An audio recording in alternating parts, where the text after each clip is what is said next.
दरम्यान मुख्यमंत्री देवेंद्र फडणवीसांनी या घटनेचा तीव्र निषेध केलाय। या प्रकरणामधील आरोपीला पोलिसांनी अटक केलेली आहे। त्याला मृत्यूदंडाची शिक्षा व्हावी यासाठी आम्ही कोर्टामध्ये मागणी करणार असं मुख्यमंत्र्यांनी आश्वस्त केलंय। हे प्रकरण जलदगती न्यायालयामध्ये चालवलं जाणार असल्याचंही त्यांनी सांगितलंय।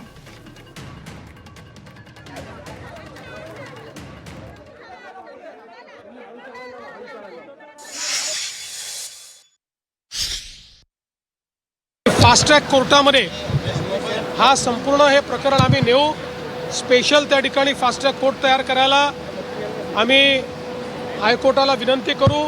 स्पेशल पब्लिक प्रॉसिक्युटर देऊन कमीत कमी वेळात या नराधमाला मृत्यूदंडाची शिक्षा झाली पाहिजे अशी मागणी कोर्टापुढे आम्ही करणार आहोत।